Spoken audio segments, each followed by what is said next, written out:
ମନମୋହର ନିଜ ଗୁରୁ ଉଦ୍ଧବ କେତେ ତୁ ପଚାରୁ। ପରମ ବ୍ରହ୍ମ ସେହି ନାରାୟଣଙ୍କର ଅଭୟ ପଦାର ବିନ୍ଦୁରେ ବିନମ୍ର ପ୍ରଣାମଟିଏ ଢାଳି ଦେଇ ସ୍ୱାଗତ କରୁଛି ସମସ୍ତ ଶ୍ରୋତାବନ୍ଧୁଙ୍କୁ। ଶ୍ରଦ୍ଧା ସ୍ନେହ ଯଥୋଚିତ ମାନ୍ୟ ଦେଇ ଆପଣମାନଙ୍କୁ ସ୍ୱାଗତ କରୁଛି ଆଜିର ଏକ ସତ୍ୟ ସମ୍ମିଳିତ ସୁନ୍ଦର ପ୍ରସଙ୍ଗ ମଧ୍ୟକୁ। ଶ୍ରୀମଦ୍ ଭାଗବତର ଗୋଟିଏ ଅମୃତ କଥା, ସତ୍ୟ କଥା। ମନମୋହର ନିଜ ଗୁରୁ ଉଦ୍ଧବ କେତେ ତୁ ପଚାରୁ। ଆମ୍ଭେମାନେ ଯେକୌଣସି କଥା ବୁଝିବା ପାଇଁ ଇଚ୍ଛା ପ୍ରକାଶ କରନ୍ତି ସର୍ବଦା ଅନ୍ୟମାନଙ୍କର ବିଚାରକୁ ଆମ୍ଭେମାନେ ଗ୍ରହଣ କରିନିଅନ୍ତି। କିନ୍ତୁ ମନ ସୁନ୍ଦର ଭାବରେ ଆମମାନଙ୍କୁ ବୁଝେଇବାର ଯେ ସକ୍ଷମ, ଆମେ ସେ ଶ୍ରୀମଦ୍ ଭାଗବତ ପଢ଼ି ମଧ୍ୟ, ବୁଝି ମଧ୍ୟ, ଜାଣି ମଧ୍ୟ, ଶୁଣି ମଧ୍ୟ ଗୁରୁତ୍ୱ ଦିଅନ୍ତି ନାହିଁ।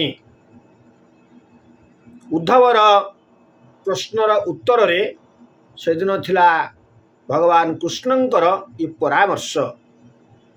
ହେ ଉଦ୍ଧବ, ତୁମେ ପ୍ରଶ୍ନ ଯେଉଁ ମାନସିକତା ନେଇ ପଚାରୁଛ, ଯେଉଁ ପରିସ୍ଥିତି ଉପରେ ଆଧାରିତ, ଏ ସମସ୍ତ ବ୍ୟବସ୍ଥା ଭିତରେ ତୁମର ମନଟି ଓତପ୍ରୋତ ଭାବରେ ଜଡ଼ିତ।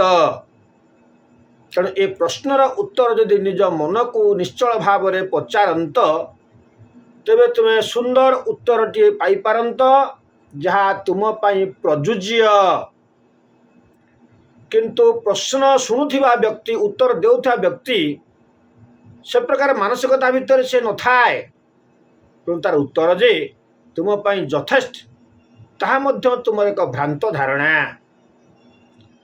ଆଜି ଆମେ ଏକ ସୁନ୍ଦର ପ୍ରସଙ୍ଗକୁ ଯିବା। ଆମ୍ଭେମାନେ କିଭଳି ଭାବରେ ଆଜି ସମ୍ବେଦନଶୀଳ କଥାଟି, ଆଜ୍ଞା, ଆମେ ସେଇ ବେଦର ଗୋଟେ ଶ୍ଲୋକ ଆଣିବା, ଯେଉଁ ଶ୍ଲୋକକୁ କିଭଳି ଭାବରେ ଆମ ପାଖରେ ଭୁଲ ତଥ୍ୟ ଦିଆଯାଇଛି, ଆମ୍ଭେମାନେ ସେଇ ଭୁଲ ତଥ୍ୟକୁ ନେଇ ଆଜି କେତେ ବଡ଼ ଜୀବନରେ ଭୁଲରେ ମଧ୍ୟ ଆମେ ଚାଲୁଛେ, ତାକୁ ଆଜି ଆମେ ଆଲୋଚନା କରିବା। ଶ୍ଲୋକଟି ବନ୍ଧୁ, ବ୍ରତେନଂ ଦୀକ୍ଷାମାପ୍ନୋତି, ଦୀକ୍ଷାମାପ୍ନୋତି ଦକ୍ଷିଣାଂ, ଦକ୍ଷିଣାଂ ଶ୍ରଦ୍ଧାମାପ୍ନୋତି, ଶ୍ରଦ୍ଧେନ ସତ୍ୟମାପ୍ୟତେ। ଏହି ପ୍ରକାର ଏକ ଶ୍ଲୋକ ମନୁ ଋଷିଙ୍କ ଦ୍ୱାରା ସୃଷ୍ଟ। ଆଉ ମନୁ ଋଷି ଏ ଶ୍ଲୋକଟିକୁ ସମସ୍ତ ମାନବ ଜାତି ପାଇଁ ଉତ୍ସର୍ଗ କରିଥିଲେ। କିନ୍ତୁ ଆଜି ମନୁ ଋଷି ଯେଉଁ ଚିନ୍ତାଧାରାରେ, ଯେଉଁ ଭାବନାରେ, ଯେଉଁ ପ୍ରସଙ୍ଗରେ ଏ ଶ୍ଲୋକଟିକୁ ସୃଷ୍ଟି କରିଥିଲେ, ତା କିଭଳି ଭାବରେ ଅଜ୍ଞ ବ୍ୟକ୍ତିମାନଙ୍କ ଦ୍ୱାରା, ସ୍ୱାର୍ଥନ୍ୱେଷୀ ବ୍ୟକ୍ତିମାନଙ୍କ ଦ୍ୱାରା, ଆଉ କିଛି ପ୍ରଲୋଭିତ ବ୍ୟକ୍ତିବିଶେଷଙ୍କ ଦ୍ୱାରା ଏହା ଆଜି ଭିନ୍ନର୍ଥବୋଧକ ହେଇଛି। ଶ୍ଲୋକଟି ମାନ୍ୟତା ହରାଇ ବସିଛନ୍ତି। ଆମେମାନେ ଟିକେ ଆଲୋଚନା କରିବା। ଏଠି ମନୁ ଋଷି କହିଲେ, ବ୍ରତେନଂ ଦୀକ୍ଷାମାପ୍ନୋତି। କୌଣସି ବ୍ରତ ଆଚରଣ କରିବା ଦ୍ୱାରା, ଗ୍ରହଣ କରିବା ଦ୍ୱାରା, ମାନିବା ଦ୍ୱାରା ଦୀକ୍ଷାମାପ୍ନୋତି, କିଛି ଦୀକ୍ଷା ମିଳିଥାଏ। ଆଉ ଏ ଦୀକ୍ଷାମାପ୍ନୋତି ଦକ୍ଷିଣାଂ, ଯେହେତୁ କିଛି ଦୀକ୍ଷା ଆମେ ଗ୍ରହଣ କଲେ, ସେଥିପାଇଁ କିଛି ଦକ୍ଷିଣା ଦେବାର ମଧ୍ୟ ଆବଶ୍ୟକତା ଅଛି। ଆଉ ଦକ୍ଷିଣାଂ ଶ୍ରଦ୍ଧାମାପ୍ନୋତି, ଦେଉଥିବା ବ୍ୟକ୍ତି, ଗ୍ରହଣ କରୁଥିବା ବ୍ୟକ୍ତି, ଦାତା ଓ ଗ୍ରହୀତା, ଏ ଆଦାନ ପ୍ରଦାନ ଦ୍ୱାରା, ଦୀକ୍ଷାର ଆଦାନ ପ୍ରଦାନ, ଦୀକ୍ଷାକୁ ସମ୍ମାନ ଦେଇ, ବକ୍ତାଙ୍କୁ ସମ୍ମାନ ଦେଇ ବା ପରାମର୍ଶଦାତାଙ୍କୁ ସମ୍ମାନ ଦେଇ ଦକ୍ଷିଣା ପ୍ରଦାନ କରିବା, ଏ ସମସ୍ତ ଆଦାନ ପ୍ରଦାନ ଭିତରେ ଏକ ବାତାବରଣ ସୃଷ୍ଟି ହୁଏ, ଯେଉଁ ବାତାବରଣରେ ସତ୍ୟ ମାପ୍ୟତେ, ସତ୍ୟ ପ୍ରତିଷ୍ଠିତ ହୁଏ। ଆଉ ସତ୍ୟ ହିଁ ଦାତାଙ୍କୁ ଶୃଙ୍ଖଳିତ ଜୀବନ ପଥ ଚାଲିବା ପାଇଁ ଆଲୋକ ଦେଖାଇଥାଏ। यार भावार्थ प्रकृत या किंतु आमे आपको आज केउठी पहुंचैचंती टे चिंता करिबा। आपण माने देखिबे जे कोनोसी पूजा करंतु, जे कोनोसी मठ मंदिर को जानतु बा पथ प्रांत रे हेउ, आपण माने हाथ मुठा करी ए व्रत नामक सूता बांधुथिबा, जे मूली सूता कहंतु, रक्षा सूत्र कहंतु, व्रत सूता कहंतु, हाथ बंधा सूता कहंतु, जहा कहंतु, ए प्रकार एक वातावरण सृष्टि होइछे समाज रे। बांधुथिबा व्यक्ति एही मंत्र को उच्चारण करती, शुणुथिबा व्यक्ति एवं एही मंत्र को शुणी हस्त देखाई बांधती, हाथ मुठा करथिबार अनुभव करा जाए। ए हाथ मुठा भितर किछि दक्षिणा रखिबा पई तांको परामर्श दिया जाऊ, बा से एही भली भाव रे चिराचरित प्रथा रे पड़ी जाई थांतु, से धरि थांती।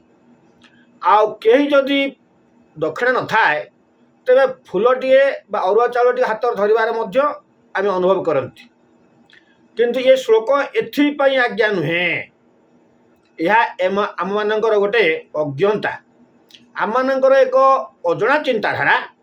तेणु आमे बुझंती जो सूताटी की बांधुचे ता होची व्रत। ए व्रत बांधिबा द्वारा परधाड़ीर श्लोकर अर्थ बुझंती दक्षिणा। केवल व्रत शब्द दक्षिणा शब्द ये को आमे बुझंती। आउ बुझेवा व्यक्ति मध्य हमको यह ही बुझे थांती। ए व्रतटा को बांधिले बिना दक्षिणारे व्रत बांधते नहीं। किंतु व्रत आज्ञा भिन्नार्थ बोधक मनु ऋषि चिंताधारा रे एक शब्दर विभिन्न अर्थ अच्छी। तेणु आमे एठी क्यों व्रत आचरण करुले, जो व्रतर डोर भाव आमको बांधिले, आपको आगे चिंता करार अच्छी। आमे तो कौन से व्रत आचरण करूनुले, आमे मंदिर गले प्रसाद के लगेले, ठाकुर प्रणाम टे गले, एथर व्रत क्यों व्रत आम आचरण कले। तेणु आम हाथ में यह बांधि दिगला, ये प्रकार परामर्श दिगला। एक थर आमको चिंता करार अच्छी। मनु ऋषि चिंताधारा ये व्रत जदि दीक्षा मिले, सूता बांधा द्वारा कौन आमको दीक्षा मिले, किसी ज्ञान मिले, जीवन दर्शन किसी मिले, जीवन को परिमार्जित करने किसी शिक्षा मिले, उपदेश मिले नाई।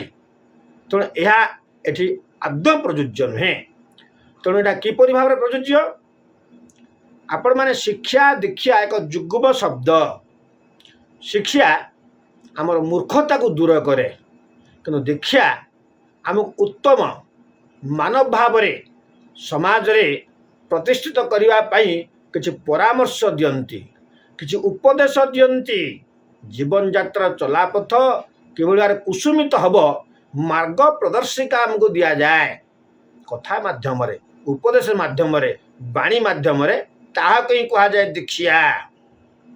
आपण माने शुणिथिबे, आम माने समस्ते कहती गुरुंक ठारू दीक्षा ग्रहण न कला पर्यंत ये जीवन सार्थक हुए नहीं। श्रीमद भागवत मध्य कहती बिना गुरुरे जीवन किभली भाव में मुक्ति हेब।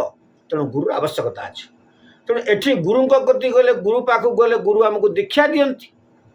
दीक्षा अर्थटी कौन बुझा, किसी परामर्श दियंती, किसी उत्तम आचरण शिखाती एवं मानसिकता परिवर्तन होगापी बुद्धि दियंती। तेणु यही सब कह जाए दीक्षा।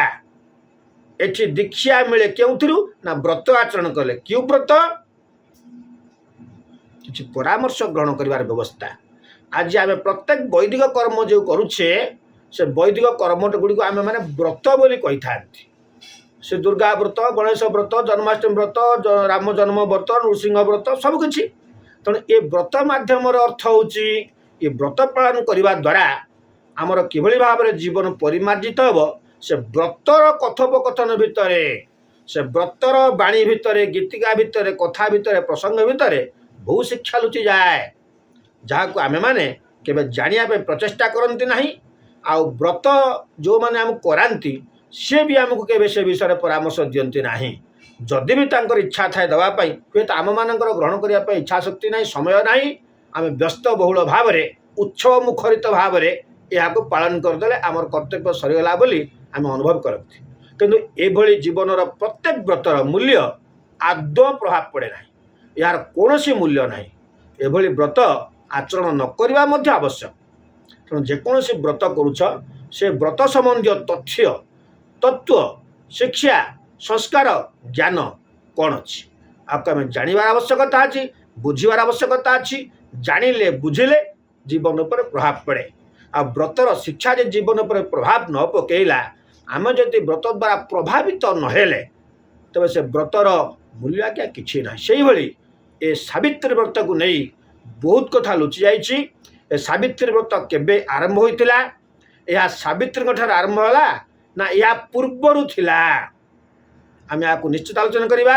ए सावित्री व्रत ये कलिजुगर एक व्यवस्था, किंतु ये व्रत कलिजुगर सृष्टि है ना पूर्वर थिला। जदि कलिजुगर सृष्टि है पूर्वर माँ माने किभली भाव रह्यसु लक्षणी रोते, किभली सधवा रोते, सीमंत सदा सर्वदा किभली उज्ज्वलमय होता, हस्तर संख्या किभली वज्र होता। तेणु या आम खोजार आवश्यकता अच्छी। आम निश्चित भाव में खोजा या केबे आरंभ, यार प्रचारक किए प्रसारक किए। आज गीतिका बही गुड़िक भिन्न भिन्न प्रकार बाहर जहाद्वारा किसी शिक्षा ना कि दीक्षा ना। तेणु यह एक पुरातन बही को आम नवा आलोचना करवा बुझा। आपण मानू समस्त माँ मानू अनुरोध करी आपण अध्याय गुड़िक देखिए, जानवे बुझे आ बुझार आवश्यकता अच्छी। ये व्रतिर कि प्रकार सामग्री प्रस्तुत करार अच्छी, कि प्रकार आयोजन भितर व्रत कले व्रतर सफलता मिले, ये समस्त विषय को नहीं आम ये चैनल अध्याय गुड़िक सुंदर भाव में करवा। तेणु ये महासावित्री व्रत बा महासती सावित्री अध्याय प्रथम द्वितीय तृतीय करवा स्वल्प समय नवा। आपण मैंने देखिए, जानवे बुझे एवं समस्त व्यवस्था पुराण शास्त्र आनिबा, प्रमाण भित्तिक समस्त प्रमाण तथ्य आम संग्रह करवा। तेणु यह आलोचना करवा, कहारी कथार भासी जावा ना कि कहारी परिचालना आमर मानसिकता केबे संतुलित न करूँ। आम पुराण शास्त्र निर्यास को सर्वदा गुरुत्व देवार आवश्यकता अच्छी। जय जगन्नाथ।